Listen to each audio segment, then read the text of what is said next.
Radyo Pilipinas, Radyo Publiko. Radyo Pilipinas, Radyo Publiko.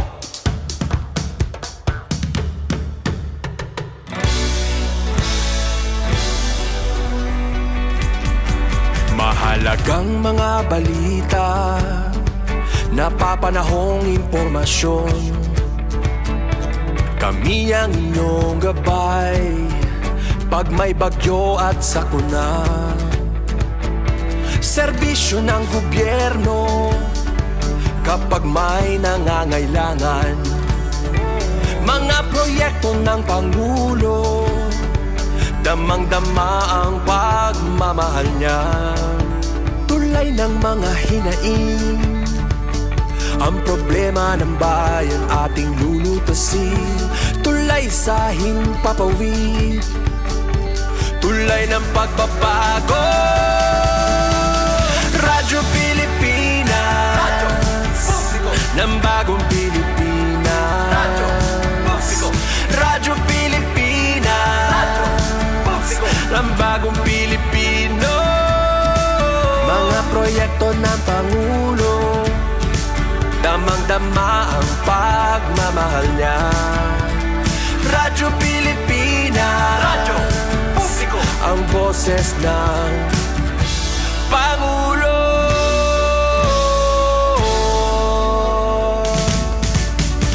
Karamay niyo kami, kahit malayo man kami nakakarating. OFW magsasaka, buhay ay iba't iba, san mang lugar ng bansa natin. Tulay ng mga hinaing, ang problema ng bayan ating lulutasin. Tulay sa himpapawid, tulay ng pagbabago. Radyo Pilipinas, Radyo Publiko. Ng bagong Pilipinas, Radyo Publiko. Radyo Pilipinas, Radyo Publiko. Ng bagong Pilipino. Mga proyekto ng Pangulo, damang-dama ang pagmamahal niya. Radyo Pilipinas, Radyo Publiko. Ang boses ng Pangulo. Radyo Publiko.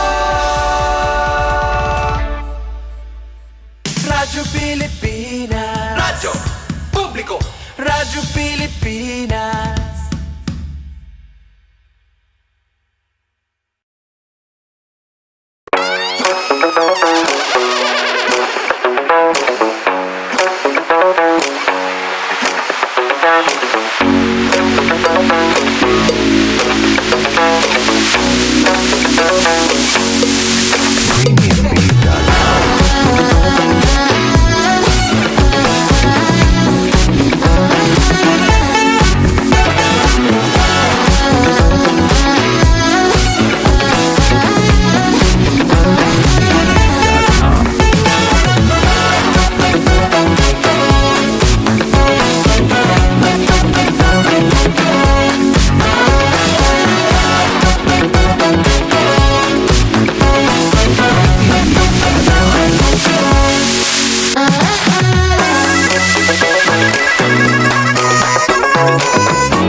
Yes, mga kalamayong adlaw ka natong tanan ug welcome to itong panangguban sa atong tulumanong tambayan sa Radyo Pilipinas. Kauban niyo Armando Finiquito, mga kanilang hato sa kanon.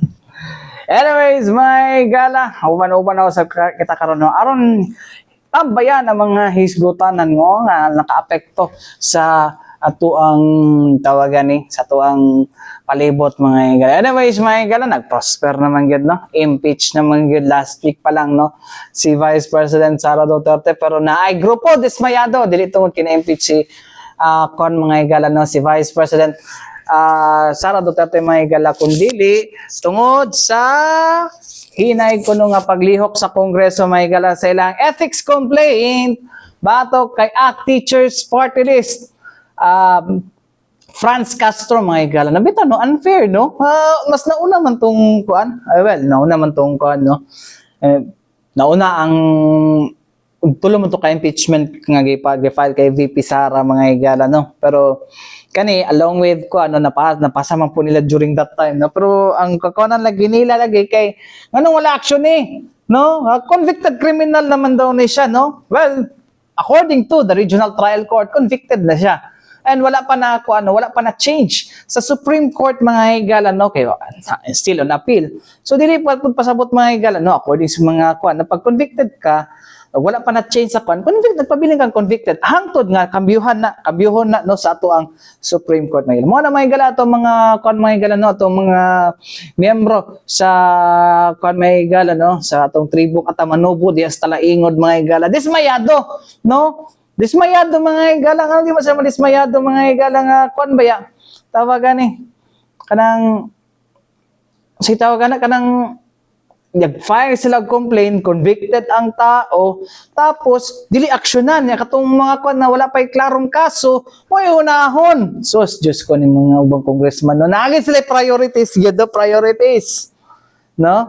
Priorities sa jud no, priorities lang sa jud ang ilahang no. So ang lang ani mga igalaban no kay kalaban ba ni sa gobyerno ba ya, and they are part of the government, pero kalaban nila ang gobyerno o sila lang mga puy nagkuan-ana pod no. Mas karon napakaalay-alay, mag-alay nakipag-alyansa sila sa gobyerno, libuga ba ani nila gusto nila patumbahan ng gobyerno karon nakipag-alyansa sa gobyerno, libuga ba, di ba? Libog, hastang libuga gid nito mga grupuhan Kisa magid mo. Pila ka buk sundalo inyang ipampatay sa kanang mga iminyo ginya pang suportahan ng mga New People's Army. Nya karon alyansa mo sa gobyerno basig ang kanang kasi isa sa nag-file og kaning sitaw kining impeachment no, basig ilahaning retaliation kay VP Sara kay hapit man sila ma-wipe out no. Dili hapit ma-wipe out sa mga NP. Happy sila ma-wipe out. Gamay na lang sila naglingkod diya, no? Diya sa mga progresibong grupo. No? Basin lang ha. Well, wata kabalo. Pero mo lagi no, dismayado mga higala no ato mga lumad diha mga higala. And also ang ato ang daghan kayog mga dismayado lagi. Ay nako, kaya lang kasi di madismaya pod na imo tuo ka nga kusukin niyo ang kaso. Well, sa bagay kanang pag-abot nimo dira sa politika man na diha no, di ba na korte. So abo dulaon ra na diha sa sulod jud mga igala no. Okay, siyempre kalma na nila dira kanang pasipsipay ba or pa unsa ay joke. Anyways, my gala no. Atuaon ng dinato dugayan mga igala, atuaon ng atuan mga igala no. Ang pahayag mga igala sa actually last Wednesday pa ni mga igala pagkaroon na nato na sulod no. Ang pahayag ni Dato Malibato Alan Kausing mga igala no. Siya mga igala, siya ang head mga igala sa Ancestral Domain Management Office no, diha sa mga igala no Atamanobo diha sa Talaingod, Davao del Norte mga igala. So yang ilahang mga mensahe mga igala no, ilahang kadismaya no, kadismaya mga igala no sa maong pag-aksyon sa Ethics Committee no sa ilang reklamo batok kang ACT Teachers Party List nga sumala pa nila sa ka convicted criminal mga igala. O tama pod mga igala no. Ato ang gi-kon pod no, ato na po ning isingit mga igala no. Ang isa ka dato mga igala nga si Dato asa naman to? Si Dato siya to nag-ingon no nga naay kanang kaning pagpangilad sa ilaha ba mo do to nga nanguban ang mga bata no atong 2019 mga igala. Si Dato Kausing dausay mga igala no. Siya nag-ingon nga naday pagpangilad mga igala niadtong 2019 mong nikuyog ang mga batang lumad mga igala. Anyways mga igala, paminahon na to. Aniya kami karon kabuntagon alang sa pagpamahayag sa Atamanobo Tribal Council of Elders and Leaders of Municipality of Talaingod or IPS, Indigenous Political Structure, sa pagpasagad sa ethics complaint batok kang Representative Franz Castro. So mao kini ang amo ang hiniusa namo nga panaga hisgot o panaga sabot-sabot sa tribo nga Tamunubo. Nagayon kini diri sa amo ang panaghiusa kami nga mga iguyag na Tamunubo Tribal Council of Elders o leaders sa Talaingod nagapadayag sa among kasubo o kasuko sa walay aksyon sa among ethics complaint nga among gipasaka batok kang party list Representative Franz Castro niadtong December 10, 2024. Sobra na usa ka bulan na ang among gireklamo apan wala pa kami balita kung aduna pay lihok gikan sa House Committee on Ethics Privileges. Ang maong reklamo manukad sa desisyon sa korte niadtong Hulyo 2024 diin napamatud-an nga si Representative Castro liyo sa 12 kalain pa nga sad-an sa pangabuso sa kabataan lumad kanhing mga estudyante sa eskwelahan nga salupungan. Gisintensyahan sila nga mabilanggo sulod sa unom ka tuig tungod sa ilang pagbutang sa peligro sa mga kabatanunan niadtong November 28, 2018. Taliwala sa desisyon sa korte, ang House Committee on Ethics and Privileges wala pa gihapoy aksyon karon masiguro ang tulubagon ni Representative Castro nagpasabot kini nga justisya dili angay langayon nga ang mga napamatud-an sa korte nga nagkalapas sa balaod bisan pa membro sa Kongreso kinahanglan atubangon ang tulubagon nga nahimo nila nga silot. Kami nag-awhag sa atong mga representative o Kongreso sa nga tagaan o tinuod nga pagtagad ang among reklamo alang sa tanan nga lumad nga nagpaabot sa hustisya. Ang among kultura kinabuhi ug kaugmaon dili angay mabutang sa peligro tungod sa ideolohiya nga nidaog-daog sa mga lumad o katawang tibuok nasod. Ang mga membro sa House of Representatives kinahanglan magpakita sa ilang lig-on nga baruganan alang sa accountability o tulubagon aron ipabilin ang ilang integridad. Sa among nasabtan, ang balaod naghatag sa Kongreso o gahom aron pahamtangan ang mga membro niini nga nagpasagad sa ilang mga katungdanan o responsibilidad sa katawhan. Dili angay ipalabay ang mga kasong naghatag og klarong daot sa katawhang lumad o katawhan labi na kanamong mga tribo. Among ginahagit ang House of Representatives nga mubarog alang sa hustisya, alang sa katawhan o tulubagon sa mga opisyal sa gobyerno nga nanginahanglan karon ang katawhan o mga leader nga nagpakita og kalig-on og matinud-anon sa prinsipyo sa kalinaw o kalambuan sa mga matag komunidad.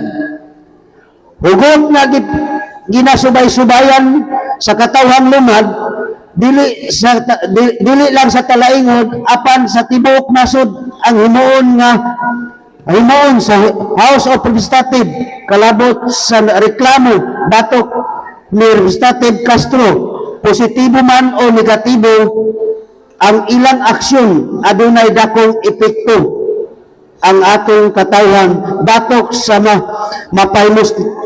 mapahimuslanon o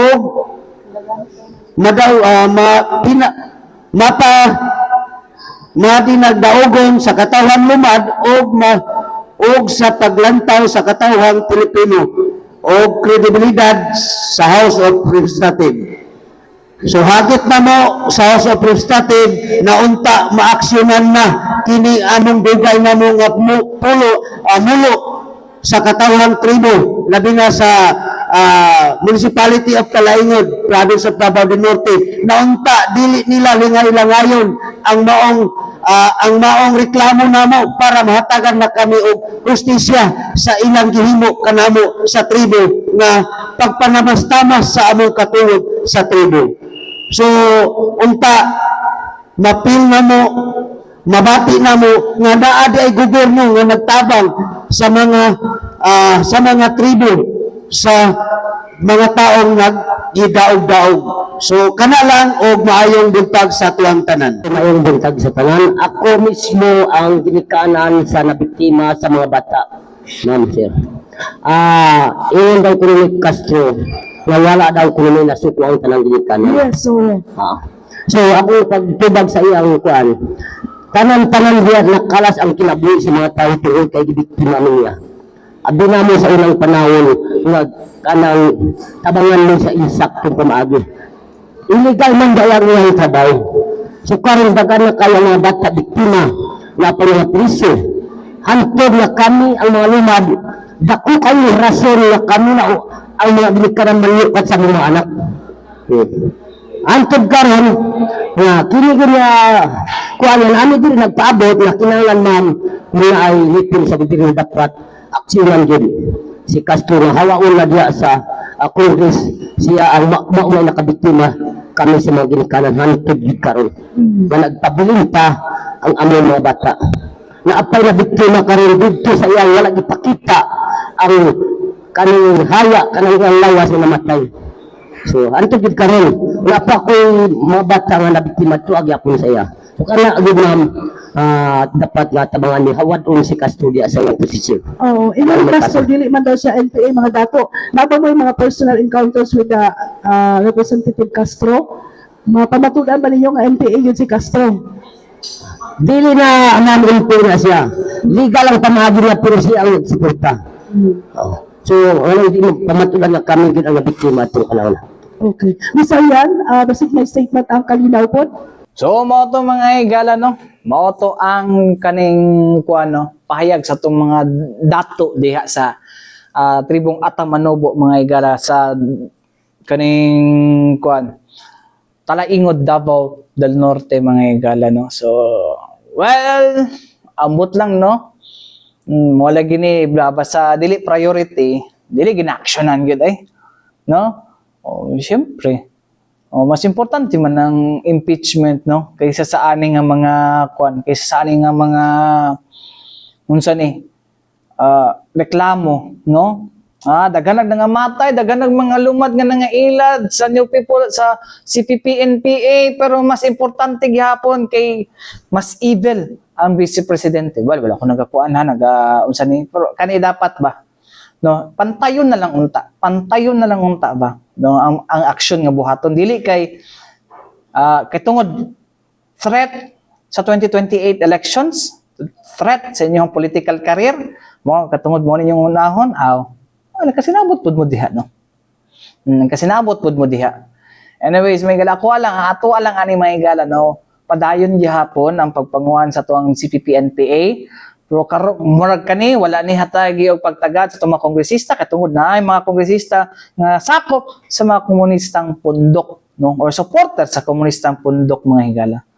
Well, si Arian Jane Ramos na mismo no nga kanhing kadre ang nagkuan no, ang nagtawagan ni ang nagbulgar. Naapil siya no sa political group no sa maong kausa no nga kanon jud no patumbahon ang atong gobyerno. Di mahimo Dili ka na ang prioridad. Anyways, mga igala, balik kita man lang sa importante pahinumdum ning atong Sibianan. Balik kita mga igala din sa itong panaguban sa itong tulumanong tambayan sa Radyo Pilipinas. Yes, mga igala, no, una tamo ka, no, mga ginod sa unahan, no, kaya kiniha medyo, kuan kay ito, medyo bugat ang, ato ang himong kaning panaghisgot, no, ato gitambayan nga hisgutanan mga igala, no, with regards, actually, padayon nga po na itong, no, hisgutan mga igala, no, ang maong, kuan, no, diskusyon, no, on, kanang sa, kuan lagi, no, kanang wala pag-aksyon sa ato ang kuno House Ethics Committee mga igala, no, sa ilahang reklamo nga ngano na pamanada si Franz Castro niya karon dagan pag senador. Ay nako. Anyways, may dito sa light nga kon mga igala, light sa tawag light topic mga igala, kung asa mga igala niadto sa bado mga igala, no, kung kinsa tong mga igala, no, kinsa to ang mga fan mga igala sa kuan fan sa kaning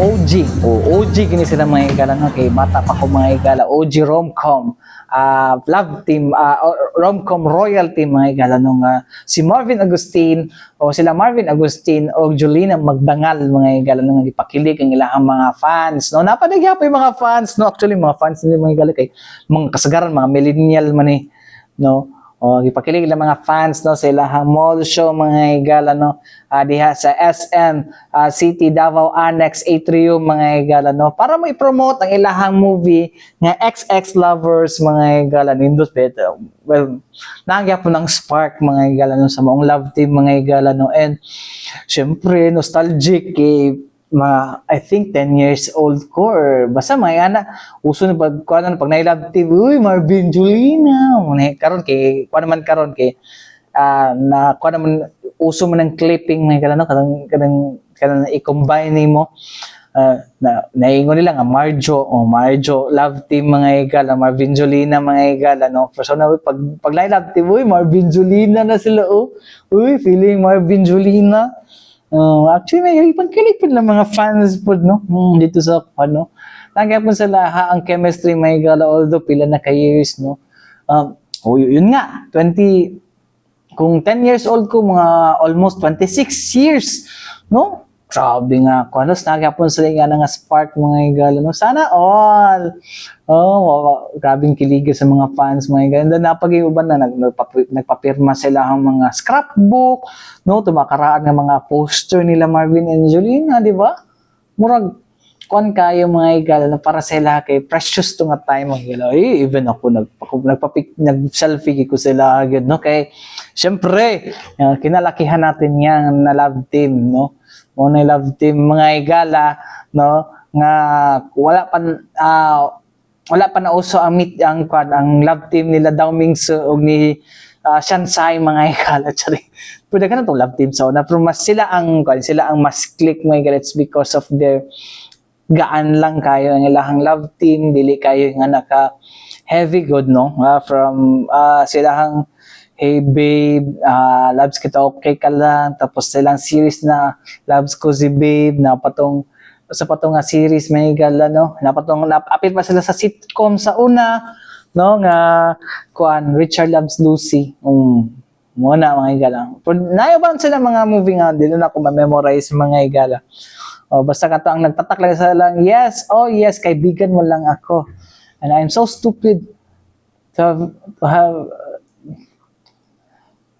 have a mistake falling in love with my best friend, ana nga ko, ano, diba? Tapos na patoy lang si Vanessa Del Bianco tong giligawan sa una ni Marvin Agustin dot.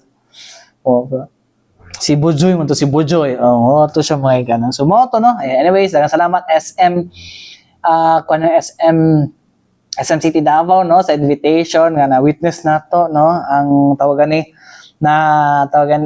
mga igala na reminisce, no, ang childhood, no, kay mo man gini ang kuan sa una, no, although wapo ko sa putan love team sa una, no, siya kilig, nagyapon ang kilig, nagyapon ang feeling kilig mga igala. Anyways mga igala, din hita mga igala, no, actually mga igala, dinita actually sa dugay nindot na ni mga higala no na po ni sa laing lugar mga higala such as kining kuan such as kaning lungsod sa Santo Tomas mga higala kun asa gidaig no ang Davao Light mga higala na silang aksyon mga higala silang anti-spaghetti wire ordinance mga higala no municipal ordinance mga higala no gidaig di sa lokal kagamanan sa Santo Tomas diha sa Davao del Norte mga higala no tunghuman silang suporta mga higala sa implementasyon sa anti-spaghetti wire ordinance. Actually na po ni sa Davao naghinay-hinay nagsudlay ang ato ang Davao Light mga higala no kakatag lang diha nga mga wire mga higala mo patakar ag taod mga higala no. So ang kan mga higala ang Santo Tomas mga higala no nagpasa na sila og kaning municipal ordinance number 2024-006 o tawag nila anti-spaghetti wire ordinance mga higala no aron nga tanggalon ng mga wire dra mga higala na usay delikado si madlok medyo ko na kaning mga putol na mga wire mga higala no para ma-kuan po no, ma-regulate po mga higala ang paggamit sa mga poste mga higala o mga wire installation sa mga poste mga higala sa maong lungsod no. So kuan po na mga higala no tumong po ani mga higala nga ma-enhance sa public safety mga higala ug ma-improve ang overall visual appeal mga higala.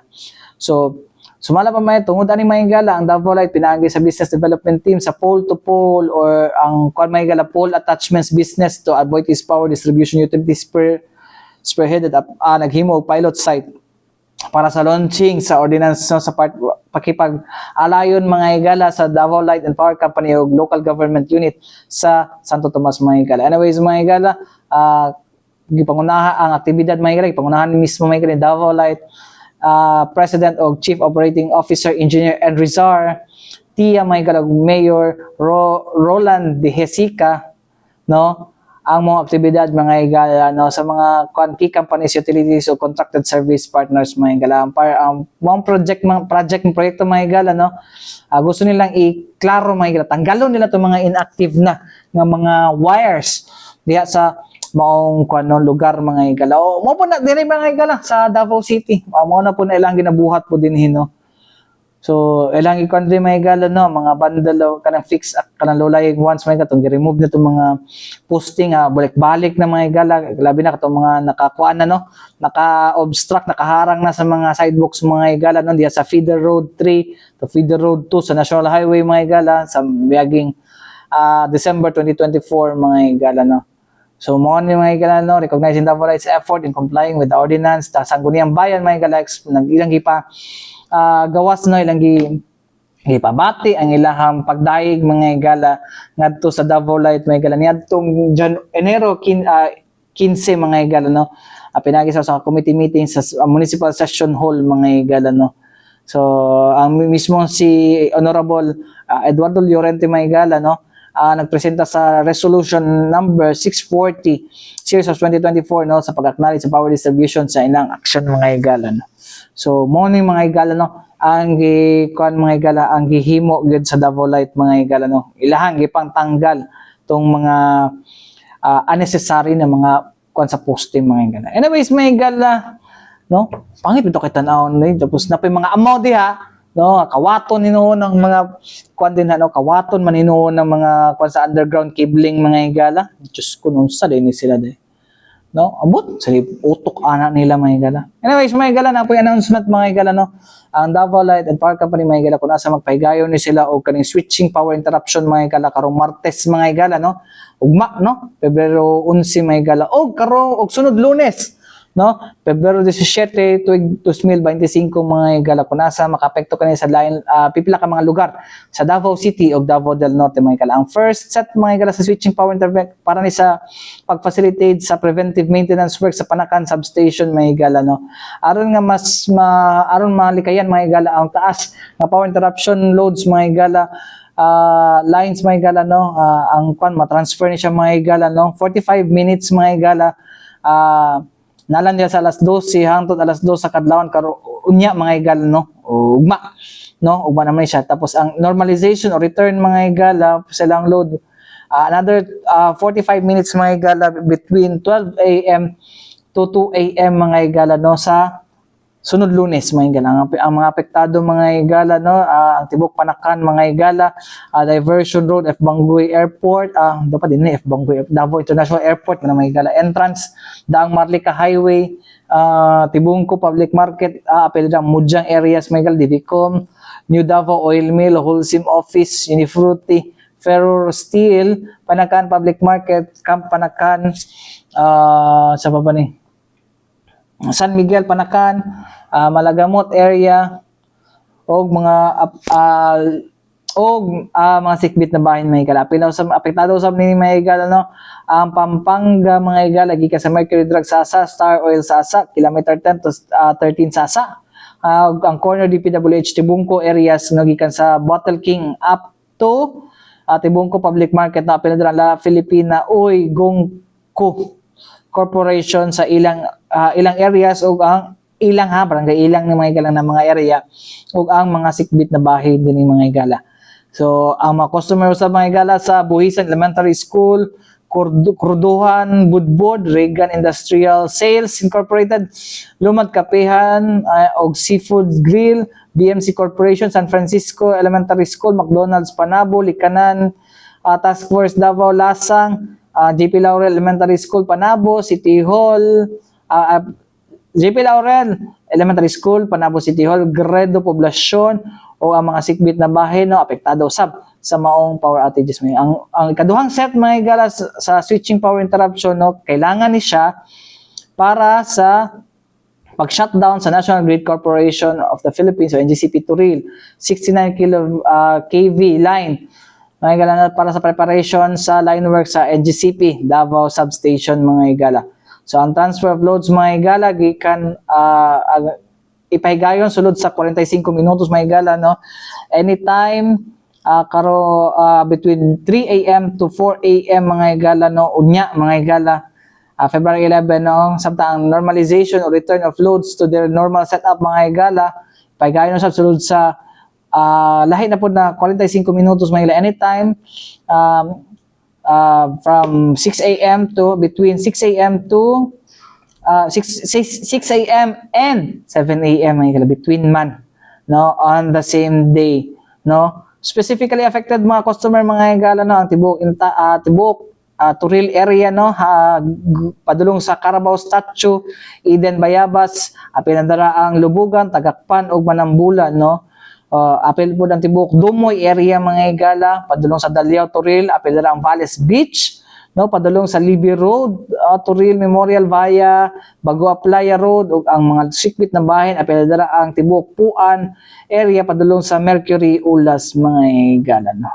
So alang sa mga mga higala no, tawagan ni mga power interruption mga higala na wala na sulod sa mga schedule or wala dito itong mga lugar nga wala na ko nabanggit mga higala nga magka-brown out, i-contact ninyo mga higala ang 24/7 customer contact service mga higala na